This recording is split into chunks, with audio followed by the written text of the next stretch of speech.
Nakama, c'est Marius, j'espère que vous allez bien.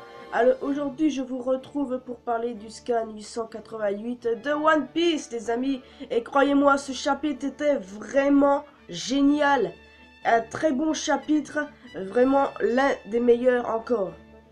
Oui je sais, je dis ça pratiquement quand il y a un bon chapitre, mais là c'est quand même l'un des meilleurs, dans le top 1 les amis. Dans le top 1. Et c'est là où Carotte est à l'honneur dans ce chapitre. Et c'est vraiment formidable parce qu'on sait enfin qu'est-ce que c'est l'histoire de la pleine lune avec elle. Et c'est vraiment ouf. Mais avant ça, petite nouvelle pour vous, les fans. One Piece World Seeker est un jeu qui sera disponible en 2018. Un monde ouvert One Piece. Un jeu où tu vas pouvoir te balader, choisir ta voie, devenir pirate, créer ton propre équipage, ou devenir marine, ou bien devenir révolutionnaire. C'est génial. C'est vraiment génial. Tu retrouveras tout, les musiques de l'anime et tout. Oda, la Shueisha et Toei Animation travaillent aussi dessus. Et ça, vraiment génial. Et franchement, j'ai hâte de voir ce que ça va donner. Non, vous ne croyez pas, mais c'est vrai. J'ai vraiment hâte. Pourtant, je ne suis pas la genre de fille qui joue sur des PS4 non plus. Je ne fais pas ça du tout. Mais franchement, ça va déboîter. Donc, j'en connais beaucoup, qui une fois que le jeu sera sorti, l'argent va sauter pour. Hein. One Piece, c'est vraiment le meilleur manga du monde. Et c'est pour ça que pour les 20 ans, ils ont créé ce jeu. C'est fantastique. Bon, on va passer au chapitre maintenant, j'ai pas perdu une seconde. Chapitre, comme je l'ai dit tout à l'heure, qui était très bien et qui s'appelle Lion. Je reviendrai sur ce titre tout à l'heure. Ne faites pas. Mais la première page, c'est de nouveau, encore, avec Hideo. J'aurais pas cru, mais bon. C'est là où enfin, il veut devenir pirate. Donc on sait qu'à la base, tous les quatre, avec Abdullah, Jet et Blue Gillis, n'étaient qu'une alliance. Maintenant, on peut dire qu'ils sont des pirates confirmés. Ils n'ont plus qu'à avoir de nouveaux compagnons pour ça. Et justement, pour les prochaines mini-aventures, ce sera enfin les débuts des aventures de Léo et des Tontata. Je pense, hein, parce que la semaine dernière, je me suis pas mal gouré en disant que c'était la dernière mini-aventure d'Hideo. Mais apparemment, non. Et on verra de toute façon. Place au chapitre, les amis. Chapitre qui a commencé avec Luffy et Katakuri qui se refaisaient face. Et les deux là, ils ont que ça à foutre, ils discutent. Non, oui, c'est vrai, ils discutent. Pourquoi ils discutent? Bah, Katakuri il pose une question à Luffy et Luffy il répond, voilà, c'est simple. Et Katakuri propose même Luffy de rejoindre l'équipage de Big Mom. C'est quand même pas ouf ça. Ça m'a fait vraiment mourir de rire. Et dès que j'ouvre ce chapitre, quand je lis ça, mais je suis déjà morte de rire. Et ça commence bien, je me dis à chaque coup. Katakuri qui propose quand même à Luffy de rejoindre. Non, c'est ouf. Et Luffy, il n'entend pas cette oreille, il dit non, je vais d'abord te buter. Et lui, il dit ce n'est pas une option acceptable. Qui papote, ok, d'accord. Mais devenez amis plutôt parce que ça serait marrant et improbable. Non, ça m'a vraiment fait marrer. Vraiment. Bon, on sait tous que Luffy va gagner de toute façon. Hein. C'est le 3e round dans l'histoire. Et donc Luffy ne peut que le remporter. Donc s'il vous plaît, vos guerres sur Twitter, arrêtez. Tout est en ligne de mire maintenant pour Luffy. Tout est en train de nous montrer que c'est Luffy qui gagnera. Donc, plus de bataille parce que certains en ont marre de vos guerres. Ouais. Et puis d'ailleurs, où est-ce qu'elle est brûlée? Il a foutu quoi d'elle, Luffy, là? J'en ai aucune idée. Absolument aucune idée. S'il a laissé se barrer, il est dans la merde. Mais tel que je le connais, il a dû la soquer dans un coin. Ouais. Bref, maintenant, on retrouve les Mugiwara. Les Mugiwara qui se font bombarder par des boulets de canon vivants. Et Nami réussit à les duper sans problème. C'est stupide. Et nous rencontrons le 26e fils de la famille Charlotte. Exactement, Charlotte Bavarois. On sait tous que c'est un Bavarois, donc ce n'est pas vraiment L'obligation que je vous explique, je suis pas cuistot, demandez ça à Sanji. Mais en gros, ce type, il a une tête chelou, hein, comme la plupart des gosses de Big Mom. Il est habillé comme un tolard, par contre. Et en plus, il a son propre bateau où il y a marqué son prénom. Et c'est de même avec Daifuku. Exactement, Daifuku et son équipage, ainsi que les forces de l'ordre, enfin, les renforts de Smoothie plutôt, pardon, sont intervenus. Oui. Smoothie a décidé enfin de bouger son cul, n'est-ce pas? Magnifique. Enfin, peut-être qu'on va la voir enfin en action. Mais voir Daifuku, bah... J'en peux plus. J'en ai marre. J'abandonne. Il m'énerve. J'ai déjà dit ça. Bon, en tout cas, les Mugi, oui, ils sont encerclés. En plus, Big Mom est derrière. Big Mom, qui semble avoir maigri. Perospero lui a fait remarquer d'ailleurs. Mais si elle continue d'amaigrir comme ça, imaginez qu'elle redevienne jeune et belle. Il manquerait plus que ça. Non mais imaginez, ça c'est tellement possible de la part d'Oda. Ça c'est tellement clair et possible. Oh bon sang. Bah c'est sûr, en même temps elle a fait quoi? Elle n'arrête pas de marcher, donc c'est sûr que si elle continue comme ça, elle va finir par redevenir maigre, jeune, belle, voilà. Oh putain. Bon, alors que tout semble perdu pour eux, Carotte décide de rentrer en scène et c'est là qu'on sait enfin ce qu'est réellement l'histoire de la pleine lune il y a 2 chapitres en arrière.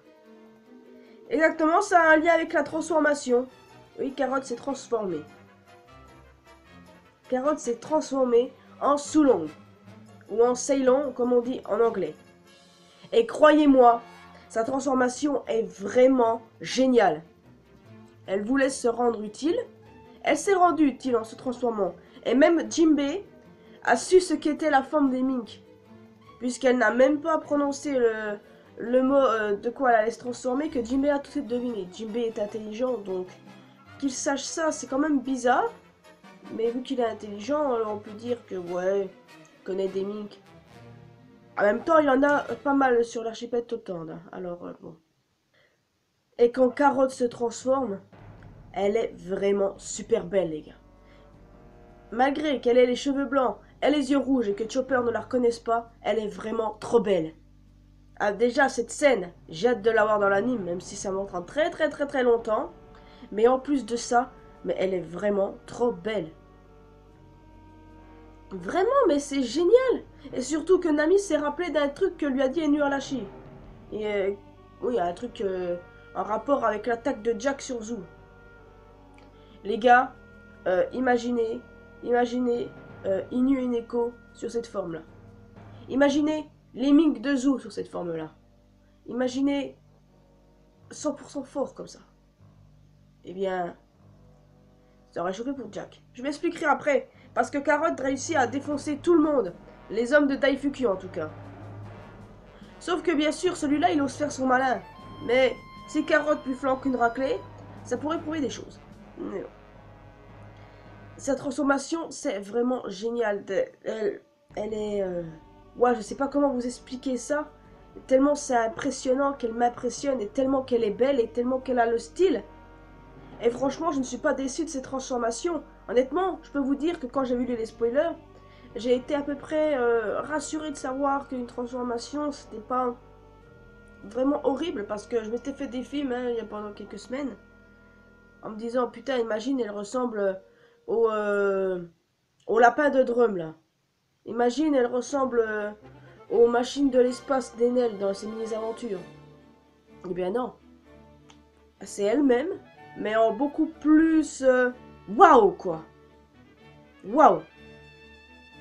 Et comme je l'ai dit tout à l'heure, imaginez que tous les Mink aient été transformés comme ça à Zouk s'il y aurait eu la pleine lune. Mais ils auraient tout défoncé. Et ils n'auraient même pas eu besoin de se faire blesser comme ça dans un sale état. Ça aurait été génial. Et ça aurait été... Mais bon, ça n'aurait pas eu de sens non plus à l'histoire des Mugi qui soignent, qui sont les sauveurs et tout ça. Mais c'est génial. Carotte nous a expliqué que c'est Pedro qui l'a entraînée. Et que c'est pour lui qu'elle se bat.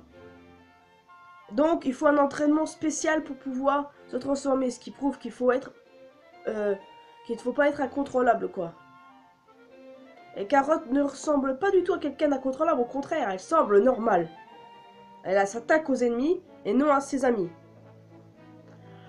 Il y en a qui vont faire moins les malins dans l'histoire. Un peu plus sérieusement. Cette forme est vraiment magnifique. Je le répéterai jamais assez, mais elle est vraiment magnifique. Et en anime, ça peut vraiment faire un super beau truc, y compris la transformation, les gars. Et le fait qu'elle reste elle-même, c'est un truc génial.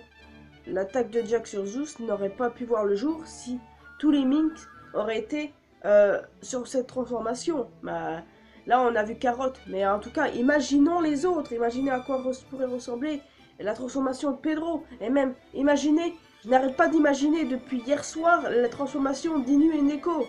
Je n'arrête pas de me dire que ça peut être fantastique. Parce que Awano Kuni, imaginez, il y a une pleine lune de ce type. Bah, les Minks, ils pourraient se transformer et tout défoncer. Mais après, ça enlèverait les combats aux autres Mugiwara s'il y aurait la pleine lune à ce moment-là.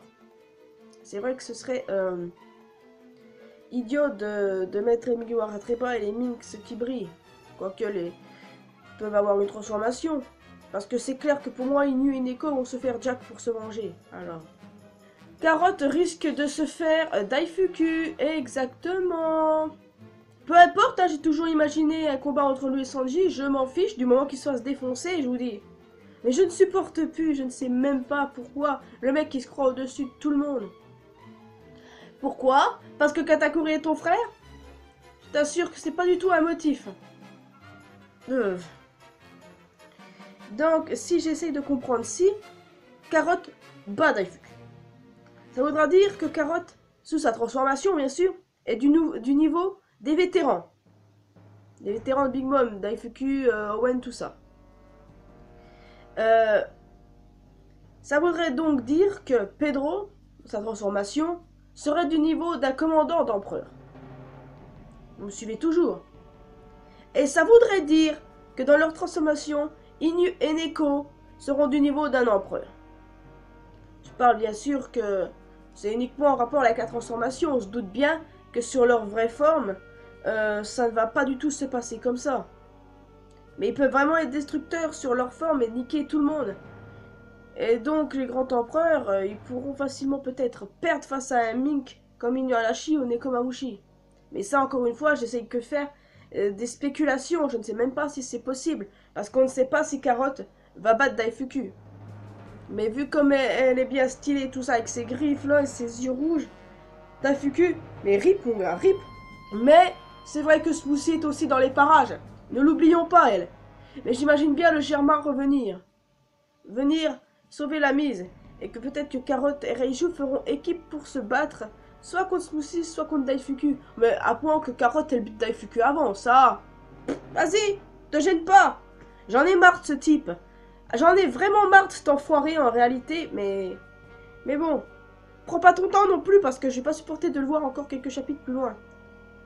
J'en ai marre de lui. Si les Minks de Totland se transforment tous, ça va être le bordel. Et pour en revenir à Carotte, Pedro nous avait dit que Carotte était beaucoup plus puissante que certains Mugiwara réunis et Zoro en avait même chié pour intercepter ses attaques à Zou. On s'en souvient tous et si vous n'êtes pas d'accord avec ça, je vous conseille de relire le manga Zou quand les Mugiwara, le groupe de Luffy, débarquent à Zou. Les Mink est l'une des tribus les plus puissantes au monde et on sait qu'il y en a pas mal à Totland. Donc les gars, imaginez 2 secondes, ça va faire un gros barouf. Vraiment pas possible s'ils se transforment tous. Mais je ne sais pas, est-ce que c'est un effet direct ou est-ce que tu dois garder la pleine lune pour te transformer? Ça par contre c'est encore totalement sombre pour moi. Je n'ai aucune idée si c'est possible que ce soit comme ça les gars, aucune. Peut-être que c'est comme ça, peut-être que c'est juste un effet qui tape sur le système comme les lycanthropes. Mais loup-garou pour ceux qui n'ont pas idée ce que c'est.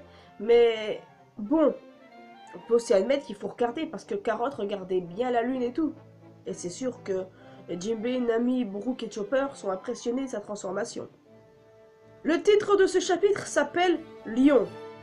Ça a un lien avec Maun Lion, le lion de la lune. Et j'ai cherché sur internet, hein, j'arrive pas à trouver quelque chose qui correspond à ça. Mais lion peut évoquer un mink. Qui sont des lions mink dans la tribu mink? Il y a Cécilian et il y a aussi, oui voilà, Pecoms. Pecoms qui j'aimerais beaucoup voir lors de sa transformation, les amis. Parce que je pense que quelque chose peut se passer avec lui. Je pense que contrairement à Carotte, il pourrait être incontrôlable. Vous allez me dire, où est-ce que je veux en venir? Eh bien, c'est simple.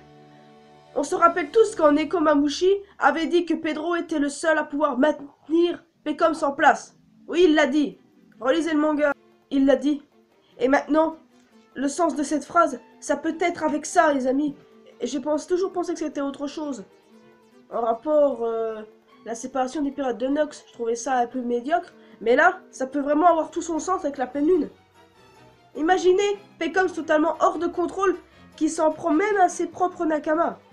Mais après, qui c'est qui pourra le calmer? Aucune idée. Pecoms, il est avec Mondor et Tamagotchi à Sweet City, et les Mugiwara, ils sont en mer. Et Carotte, elle est en mer aussi. Donc, ils peuvent pas vraiment s'affronter, les deux. Mais qui pourrait réellement le calmer? Je ne vois pas. Pedro, oui, peut le calmer. Mais s'il est mort, je ne vois pas qui. Mais en admettant que Pedro ne soit pas mort, je l'imagine bien justement lui aussi transformer, le calmer et pouvoir enfin le maîtriser et le faire devenir contrôlable, qu'il se contrôle lui-même. Mais après, c'est vrai que ce serait un peu chaud parce que ça fait pas mal de temps que Pecoms fait partie de l'équipage de Big Mom et que s'il y aurait eu la pleine lune, bah, il aurait cherché à l'éviter peut-être. Ou s'il ne l'évitait pas, il se transformait et devait tout détruire.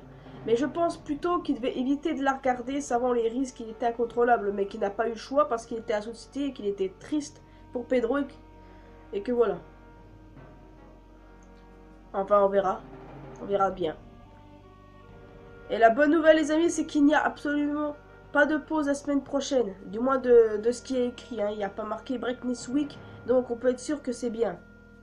Et j'espère qu'il n'y aura pas un truc avec le Shonen Jump, comme il y en a qui ont parlé, j'ai eu peur. Bon. En tout cas, là, je vous remettrai au courant. Hein. Voir si, mais il y a bien un chapitre la semaine prochaine. Et sur qui pourrait être centré ce chapitre? Le round numéro 3 de Katakuri et Luffy? Le Germa qui arrive? Ou bien Carotte qui défonce Daifuku? Ou le désastre de Pecoms? Ou... Bah, un personnage qu'on a plus vu depuis Belle Lurette. Je fais allusion à Caesar Clone, c'est abruti. En tout cas, il y a quand même beaucoup de choses à voir. Imaginez Big Mom redevient jeune, comme j'ai dit tout à l'heure. Et bah... Rien que d'imaginer ça, ça peut faire fuir certaines personnes. Hein. Si on suit la logique des Mink, Neko aurait entraîné Pedro qui lui a entraîné Carotte. Et franchement, il suffit un entraînement spécifique pour savoir se contrôler. Je ne vois pas d'autre solution, parce qu'il suffirait de contrôler, de rester toi-même, que ce soit juste une... Mais après, voilà, pour mieux te contrôler, pour mieux te servir de tes talents, quand tu es dans cette forme. Donc voilà, c'est génial. Ah, et un petit mot, les amis. Je pense pas que Carotte puisse avoir le fruit de monnaie si elle peut déjà être forte comme ça. Un fruit de démon lui servirait à rien. En tout cas, bon chapitre. Mais moi, je vous laisse ici. Dites-moi vous avez pensé de ce chapitre, ce que vous imaginez, ce qui arrivera au chapitre d'après. Dites-moi également ce que vous pensez concrètement de la transformation de Carotte qui est vraiment super stylée et super jolie. Et quant à moi, je vous retrouve dans une prochaine vidéo. N'hésitez pas jusque-là à laisser un petit pouce bleu, vous abonner à ma chaîne secondaire, à me rejoindre sur Facebook, Twitter, Instagram. Allons discuter ensemble sur Discord. D'ici là, portez-vous bien et n'oubliez pas que l'important dans la vie, c'est de faire ce qu'on aime. Ciao.